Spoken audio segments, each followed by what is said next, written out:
Well, hello, everybody. My name is Jake Sussman, and you've just joined us for the 2021 fall school year IDA Connecticut branch panel discussion with some incredible dyslexics from middle school all the way up into college, into graduate school, into beyond.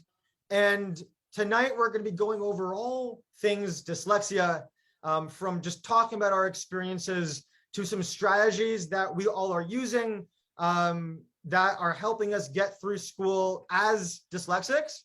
And there may be some really cool takeaways also. So I'm really excited to introduce all of you to our four very special guests tonight. So what I want to do is I would like to go around, and if you can just introduce who you are, where are you from, it could be a cool fact, or what grade are you in, and just like what are you up to now. So what I want to do is I want to start with let's see, I want to start, who wants to go first? Actually, let's put it out there. I will. Oh, I had a feeling. Okay, who are you? Finn Healy, and I something about me, I'm 13 and I go to Strong Middle School. Well, nice to meet you, Finn. Yes. Emily. I'm Emily. I go to Scotland Elementary School. Really like the books of Wings of Fire, and I do dog shows.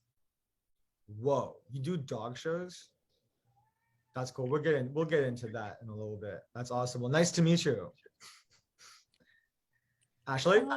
Yeah, I can go next. I'm Ashley.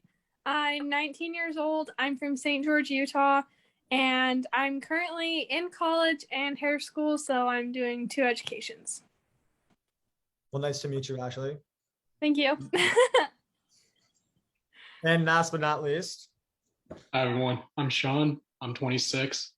I'm the treasurer of the International Dyslexia Association, Connecticut's chapter, and I work for Eversource Energy. And I'm looking into going for my MBA sometime next year. Wow. Wow. And all of you have dyslexia, right? Yep. Wow. Yep. Wow. This is going to be really cool because I'm sorry, and Emily, I made a mistake. I forgot to mention that you're in elementary school. You look so much older. So I just want to make sure. Okay. So what grade are you in? 6th. 6th grade, fifth grade? 6th. 6th grade. Okay, cool.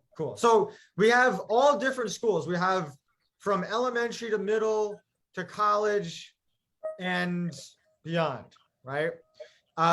So why don't you tell me, I'm gonna kind of put it out there right now, because again, as I said, there's a lot of people watching who may either have a child or who is currently, working through some challenges with their dyslexia, and all of you are leaders. All of you are experiencing a lot of success, but also how to overcome some challenges in school and is overcoming them as we speak. Okay, so I'm going to put it out here just to kick this thing off. What does it mean to have dyslexia? Emily. It basically means you have certain things that you have trouble with, and you have other things that you're really good at. I like that. Does anyone want to add to that?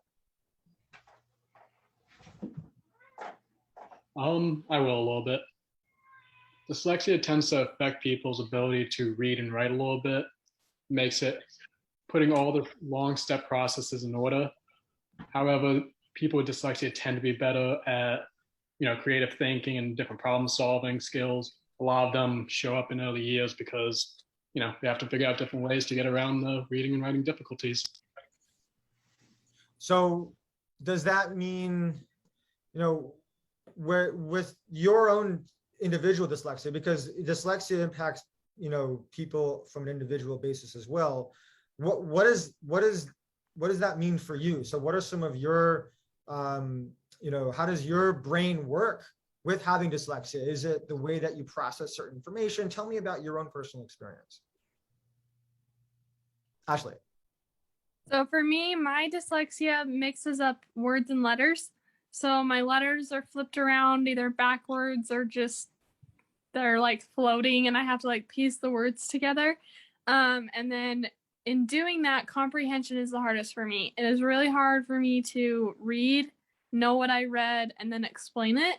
That step process is really, really hard for me just because I have to previously translate the words and figure out which words are what before I can just read it and figure out what it means. Can anyone relate to that? Oh, I definitely can. And I'm sure there's so many other people relating to this too. How did that impact you when you were younger? Well, there's a distinct memory that I have in class of learning just your basic words. And my teacher wrote, wow, look at that cat on the board and asked our whole class to read it out loud. And I said, Mom, look at that cat. Because my M's and my W's had switched around. So I thought it was Mom, look at that cat. And everyone's saying, wow, look at that cat. And I instantly felt so defeated. I was like, oh, no, can't talk in class anymore. Like I'm always going to get it wrong. And so it was a moment that I would say defined my dyslexia, but it didn't stop it. It just made me know, okay, yeah, that's a real thing that I have, and I just have to learn how to deal with it. Jen? Well, for me personally, I feel like that never really happened to me specifically. But when I would go to, like, I had to read something, and I never loved reading before I found out I had dyslexia. But when I had to read something, I remember reading on the board, and every like two words, my teacher would be like, no, it's this. And it drives me crazy because it's like I could read the simple words, but then when it got to like, in my mind, it was like the longest word ever, but it was just a very simple word. And the teacher or my friends kept correcting me. And I think that's another reason why I don't like getting corrected today. Even though if I'm wrong, I don't like getting corrected because when I would ever read, I would get corrected. And so, yeah, that was very frustrating. And Finn, if you don't mind, I want to dive in on that for a sec because this relates to so many other kids' story, of where you're constantly corrected. That's why red is the symbol of dyslexia, because of the red pen always being corrected. Yes. Another thing that I would like to add is once I remember I was writing this, like, it probably took me like 2 hours in total. I was in elementary school at the time. Because I had to write like a letter to my principal. Not one person in my whole school, the teachers, could read it, so I had to redo it. And I was so frustrated because that 2 hours was down the drain. And the teachers were like, oh no, they can't, like, I can't say to them, like, they made me do it again. And that was another part of dyslexia where I didn't even know it at that time. And like, it was so frustrating because I didn't know what was wrong with me, and I thought something was wrong with me, but it wasn't. It was just like I had dyslexia, and there's nothing wrong with having dyslexia. So yeah. Right. I love that because it's like you thought you were stupid, right? You thought there was something wrong with you, and then people were questioning you, saying that you're wrong, but then wait a minute. There's a word for this. There's a thing. This is a thing. This isn't just me. This is huge.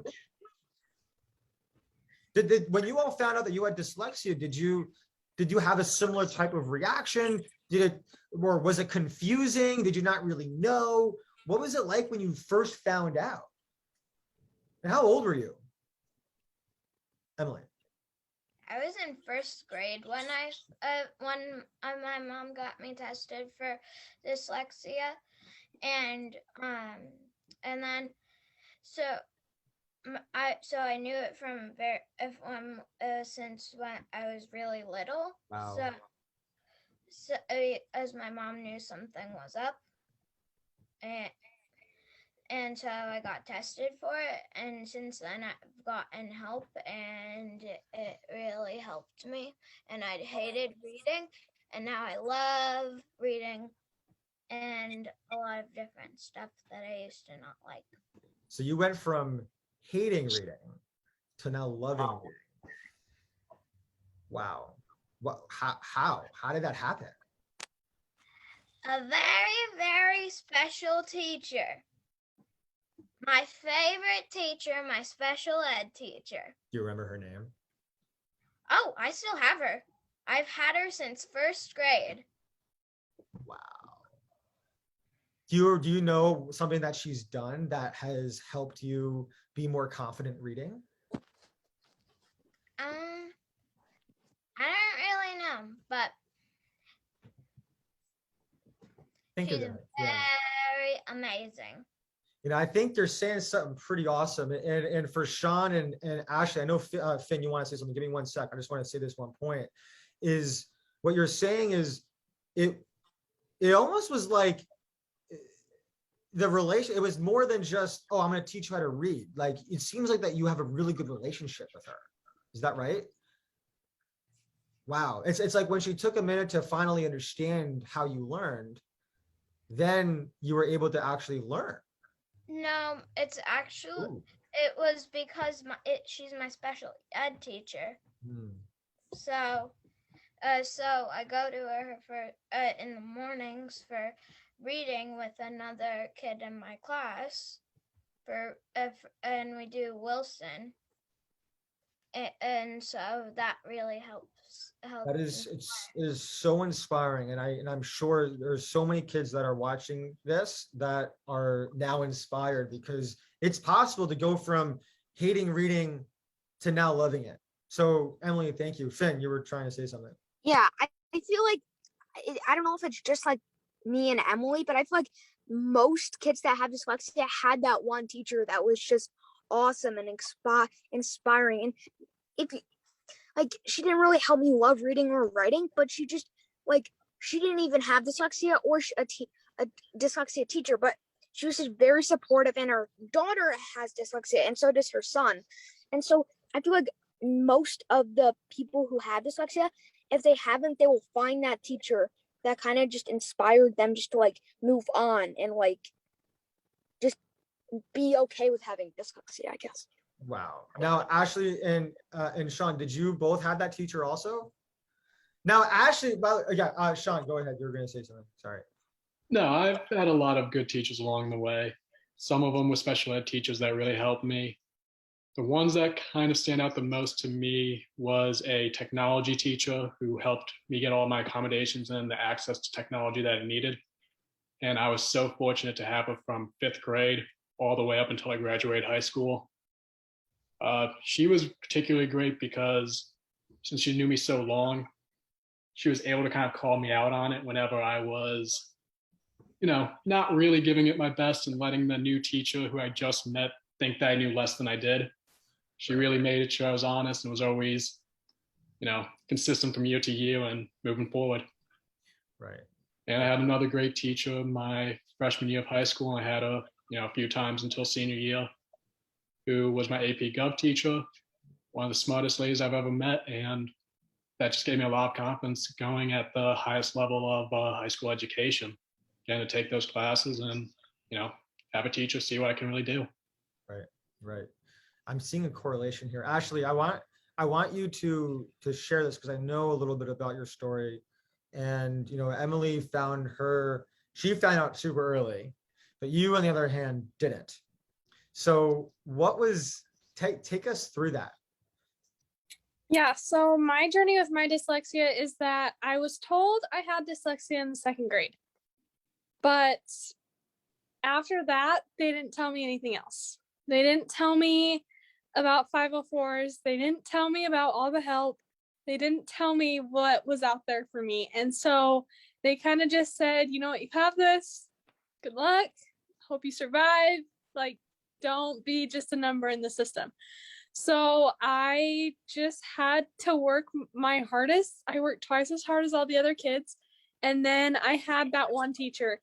and he changed everything for me. It wasn't until my junior year of high school, so that was 11 years of going without any help. And it was that one teacher that noticed that I learned differently. He took the time to notice his students, notice how they learn, and he knew that I was different. And he wanted to find out what that was. So he approached me and he asked me, he was like, "Hey, you work twice as hard as everyone else. What are you doing? Why are you doing this? Like, let's talk about it." And so he was the one teacher that noticed my efforts, noticed how hard I was working, and wanted to help ease my school burden because it was so heavy. And he could see that. And so I told him I was a dyslexic, and he asked me why I didn't have a 504. And my response was, "Have a what?" I didn't even know what it was. And he was mind blown. He's like, how have you gone in the system for this long and not know about this? And so then he got me all the help that I needed. He got me my 504. He directed me to scholarships once I did graduate. He helped me with my tests. He showed me how I could get accommodations for my tests. But then he also used me as kind of like a guinea pig. He took his time to research tools and skills that can help me as a dyslexic learn and grow. And he wanted me to try them. So for instance, one of them was a color overlay, which is a plastic colored piece of paper almost that you can put over a document that you're reading, and it helps my mind focus on the words easier. And so he bought some, and he approached me and he was like, "Ashley, I want you to try this." He's like, "Just try it for a day. If you don't like it, bring it back. If you like it, just keep it." And I was like, "Okay." And I went to him the next day and I was like, "This is a game changer." And he's like, "Is it really?" And he was so excited that I was getting success. So for me, it was that one teacher in my junior year that changed everything. I love that. You see, it sounds like that something, and this happened with my story also, but this is about you, not me. All right. This is, you had your person or multiple people, but you had somebody.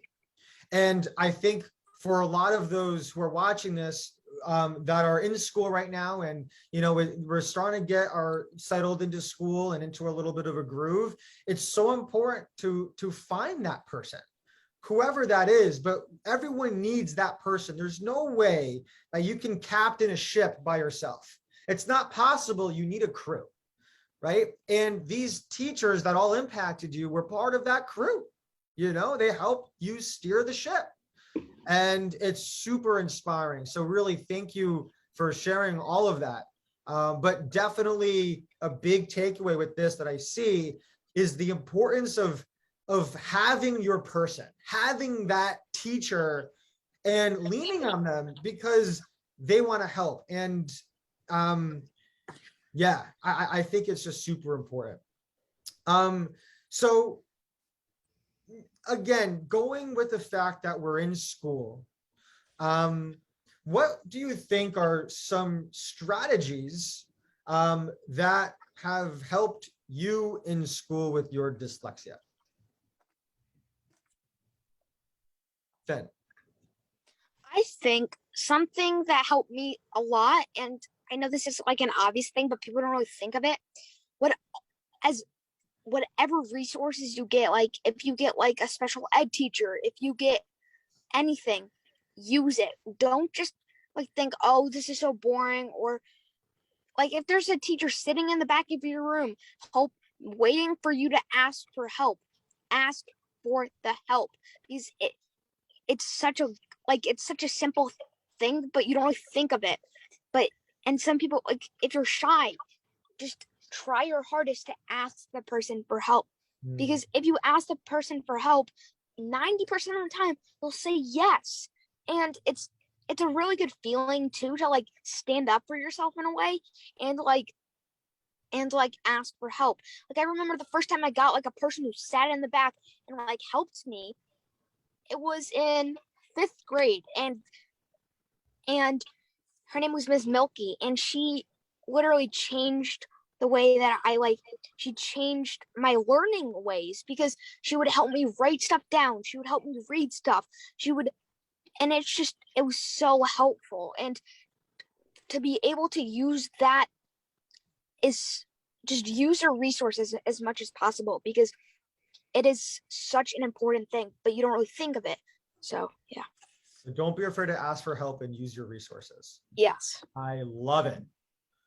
Who else? Sean, you were going to say something. I think one of the most important is always just to learn your own learning style, understand what makes you better, not just what other people have told you about yourself, but really look critically at what you're doing, especially as you get older. You need to start advocating for yourself. You need to take on more of the study responsibility. And just little things like, do flashcards help? Some teachers are going to tell you make hundreds and hundreds of them. For some people that'll work great, do it. If that's not you and that's just going to take up an hour of time that you really should be studying or doing something else, right, that's what you got to do. And the more you understand your own learning ability, the better you can advocate for what you need, especially as you go into high school. Certainly if you go off to college, you're not going to have your mom behind you the whole time waving the IEP telling people what they have to do. You got to take that responsibility on your own. And that way, if you're not getting accommodations you're supposed to have, it's a lot easier to stand in front of a professor, a teacher, whoever, and say, this is what needs to happen. This is how it works. And not just, I was told that all this is supposed to happen, but I know all the reasons why. I know what my IEP says. I know why it's in there. And that just gives you the confidence to do what you need to do. Yeah, I think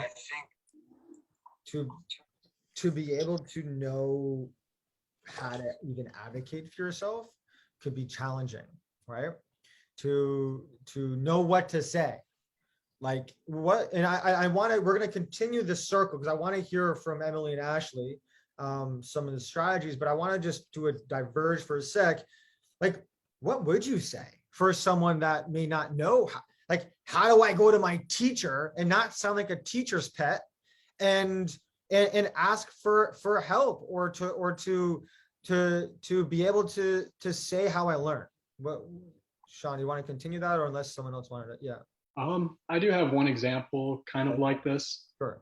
My sophomore year in college, I was taking calculus, and I'm pretty good at math. I went into accounting and finance, so you have to be.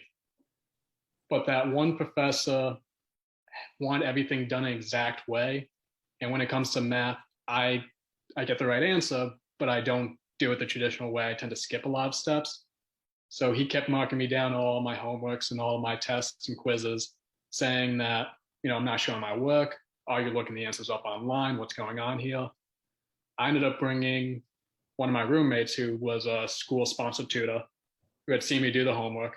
We went over to the professor, and since I knew exactly what, rights I had from the school for how things could be done, I was able to talk to the professor and show him, 2 different examples on the board. One, I do it his way, which had me doing so many different steps, was making 23 turn into 32 eventually, or negative turn into positives. And I was getting the wrong answer. You could see how I got the wrong answer and track it. But then when I did another equation where I got to do my style of it, I got the correct answer and I showed him how I condensed the steps. And going forward, he was completely fine with it. He, gave me back all the points that he's taken away from the quizzes and tests. And I actually had a very positive experience going forward with him. Wow, that's awesome, because what that's saying is I know a lot of kids who don't follow necessarily the weight of the equation, or they kind of figure out their own way. And it's not like they're doing it wrong, but it's to be able to go to their teacher and say, I know that you keep marking this wrong, but I would love an opportunity to share with you why I keep doing this. And maybe we can come up with a good plan together, because this is how my brain works. And don't be too shy about it. Correct. If you don't share, no one's going to know, and nothing's going to happen. You're going to continue to get things wrong and be the behavioral problem, or get in trouble a lot, or not feel misunderstood. The day that you can say, you know what, if I tell this person how I learn, just maybe they'll understand and accommodate for me, right? They usually respect you even more going forward. When you can take responsibility for your own learning, yeah, teachers almost always want to help that. Correct. Absolutely. Absolutely. All right. I want to hear from Emily and Ashley. What are some strategies that have helped you in school for those who are watching that are currently in school now? Emily? So sometimes I usually wear a ring and a ring. So in class, sometimes I'll take off my ring and just fidget it in my hand while the teacher is talking. It just helps me pay attention. And it doesn't have to be a ring. It can just be anything, even to a paper clip. Just fidget with something in your hand, and sometimes it can help you pay attention. Oh, so good. I probably walk 5 miles in my office. It's the funniest thing. Can't sit still. It's not possible. Ben. So every once in a while I'll be like in a tutorial and I'll have nothing to do.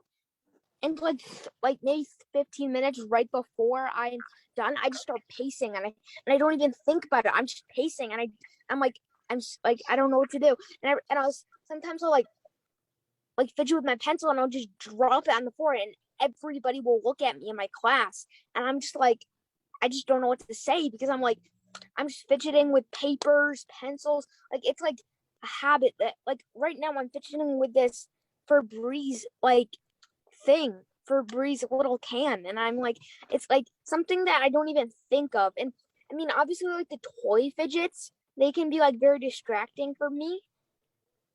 But like just like a simple Febreze can or a simple pencil or a paper clip, it helps a lot. Right. Basically know that there's a reason why you're doing it. I'm literally playing with a pen right now also. So that there's a look at is everyone fidgeting with something? Because like we're all fidgeting with something. That's where'd my pen go? No. That's awesome. Seriously, like you're not just doing this as a coincidence. Like you need it. Because it's stimulation. It helps us think, it helps us focus. So imagine you go into your teacher saying, hey, show them this video. Say, look at all these people, they're all fidgeting too. We actually need to do it, right? So that's awesome. Okay, Ashley, go. That was great. Yeah, so I fidget. I always have 2 bracelets on my wrist just so I can fidget with them. I also do the rings and twist them around my finger. But the biggest thing for me is I have a whiteboard in my room. It's mounted on my wall. It's like super big and I learn by repetition. That's something that the learning style that I've learned that works best for me, is repetition. So I'll do my assignments over and over and over again on my whiteboard, erase it, do it again, erase it, do it again. My vocab words are the same way. It's all repetition for me. So my whiteboard is my biggest tool. Wow, this is so awesome. Like we all have found different strategies along the way. And guess what? Here's something cool, right? For Emily, you're in elementary school all the way up to Sean, right? From every stage, you learn something new about yourself. We are on an epic journey in school. The purpose of school is to discover who you are. Honestly, that's really what it is. You're not going to remember the book you're reading right now in 6th grade. Well, you're going to remember your teacher's name, right? You're going to remember the relationships. You're going to remember the experiences that you've had. Okay. So it's all about learning about who you are and how you learn. Okay. So, and I want to make sure, because we're going to have a few more minutes left, but I definitely want to tackle on this for a sec. So for those who are was making friends challenging a little bit in school? Sometimes was making friends hard? Finn, no way for Finn. Okay. This is really, what? Go ahead. I actually have something to say. Okay, so surprisingly, for me, it's not hard to make friends. It's hard to start a conversation. So, like, if I had 3 people that I have no clue who I'm talking to, like I've never seen before, it's so hard to like have a conversation. But the second, the conversation starts up, and like we're actually like talking. It's a lot easier to make, like I can make friends, but like once the conversation starts, it's easy, but it's so like frustrating starting the conversation. It's hard for me, but making friends is not that hard. With me, I've never in school, I've never really had to make friends because we have the same exact people in our class every single year. So we have the same people. We've known each other for years. So that's you see, like, because everyone's got something different with, for some, maybe for Finn, and and you, Emily, like making friends may have been much easier, but for some, maybe challenging. I know, Ashley, you were saying that for yourself. What was that like? So if there are a lot of kids that may be struggling making friends and maybe embarrassed about their dyslexia, or, being in school, being taken out. What was that like? And if you can, just what are some ways that for those kids who are struggling making friends, some strategies for them? Yeah. Yeah, so I had all of those experiences of being pulled out of class, having to come back in, and everyone's staring at you and going, "Where were you?" And you had to be like, so I needed extra help, and that's embarrassing. You feel embarrassed to say it. But with that particular instance, I think it's really important to just take ownership for your dyslexia and be like, well, I just needed extra help, and what's wrong with that? Because I was always looking at it, it was something bad. But if I own up to my dyslexia and be like, oh no, it's something that just makes me who I am, that whole light on being pulled out for extra help is totally different.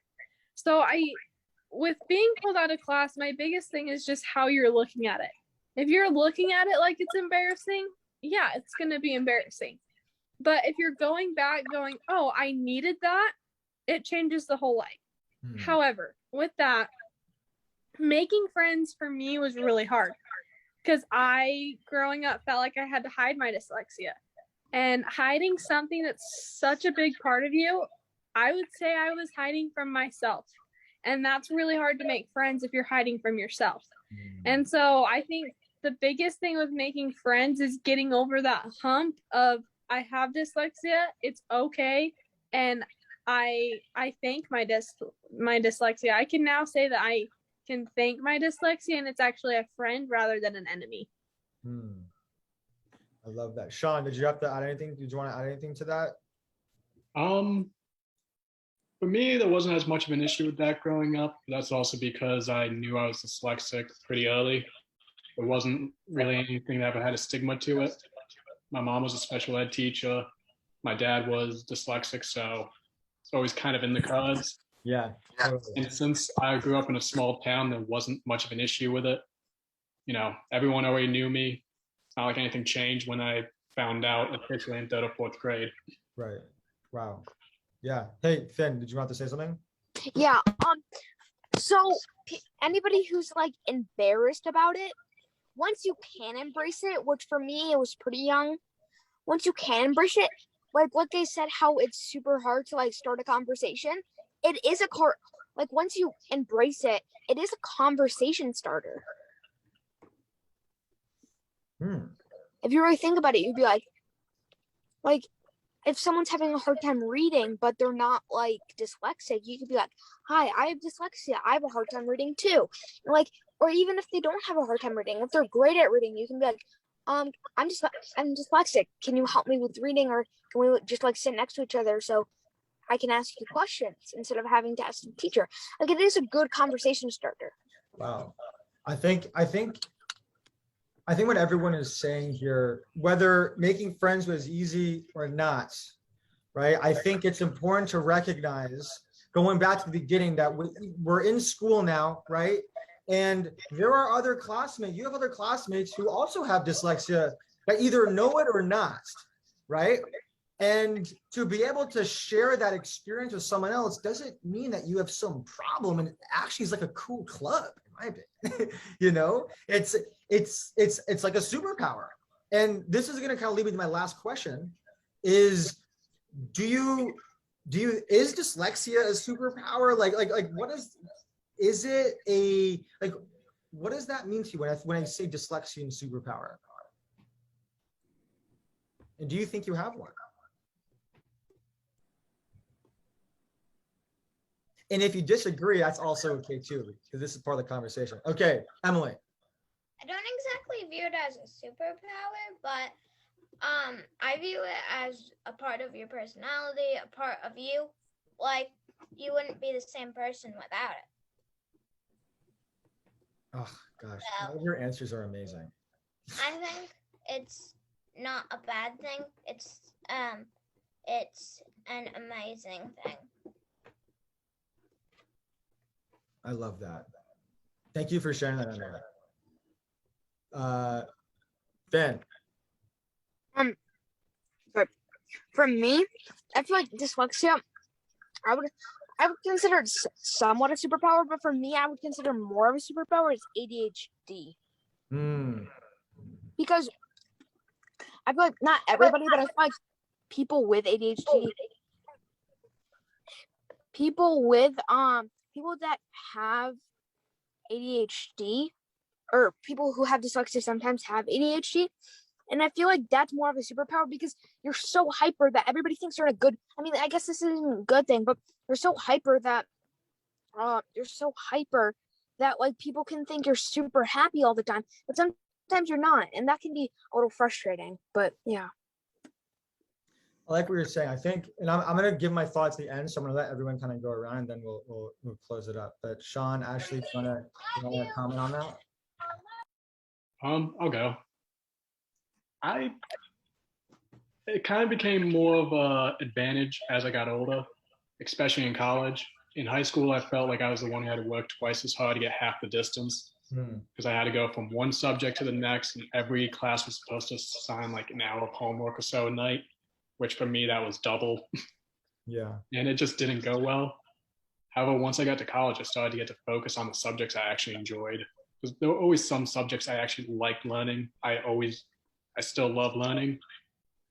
Just not necessarily the things that the schools wanted me to focus on. Once I got into college, I found economics, and instantly I became the kid who could sit in the back of class, just listen to the teacher talk, and ace the exam at the end of the semester. Wow. While everyone else had to keep studying and making flashcards, for me, it just clicked. I understood the patterns and trends. I knew what to look for when I was trying to find a major, and when I came across economics, that was it. That's what I was doing. That's so awesome. I love that. I love that. Thanks for sharing that, Sean. Ashley?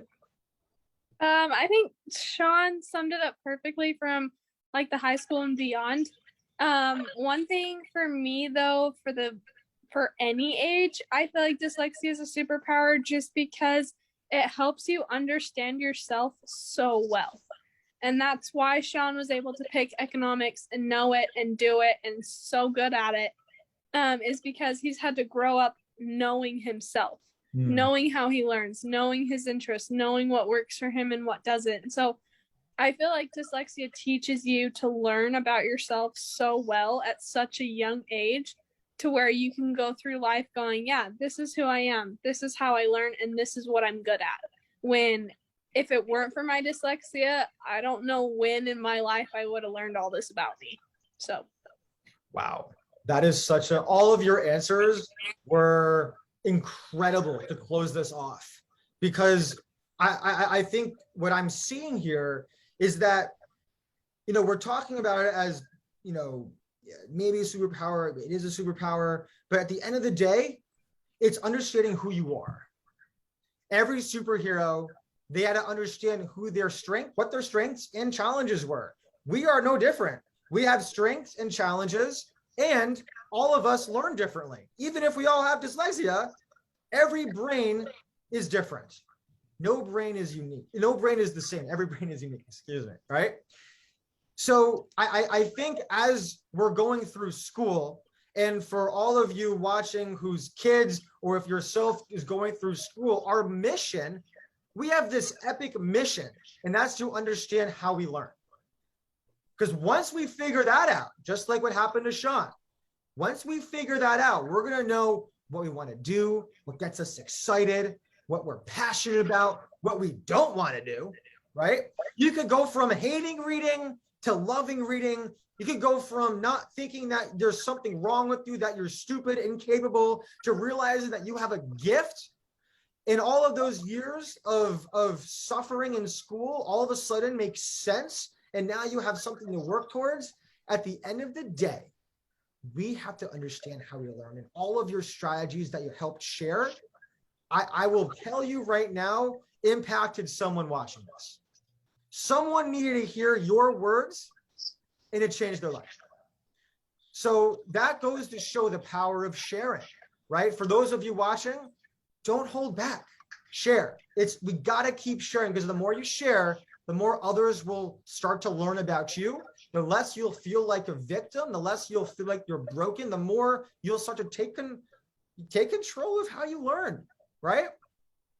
So with that, does anybody have any parting thoughts or anything you'd like to leave for those your age that are currently in school right now?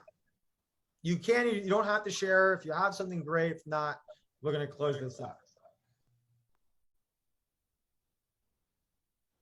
I guess just believe in yourself. You're not broken because you have dyslexia. It's not a death sentence. It's not a label. It's just something you have and what makes you who you are. Love it. Love it. Finn? I think it's just to believe in yourself and know who you are. Yeah. Yes. Sean, Emily? It is what it is. You're dyslexic. Like, you're not gaining anything from denying it. If you weren't dyslexic, you would be someone completely different. Embrace who you are. Em? Yeah. Yep. Embrace it. Difficult, but try. Yes. Embrace. Try. Don't stop trying. I love it. Well, thank you so much for joining us. All of you are incredible. I have the chills. I wish you can see, right? I'm so inspired. I can imagine so many others are inspired by you, and keep doing amazing things. And till next time, thanks for joining the Connecticut International Dyslexia Association's branch panel discussion on getting back to school, jumpstarting the school year on a really positive note, and bringing the community together a little bit more. Awesome. Well, have a wonderful evening. Bye. Bye. Take care, everyone.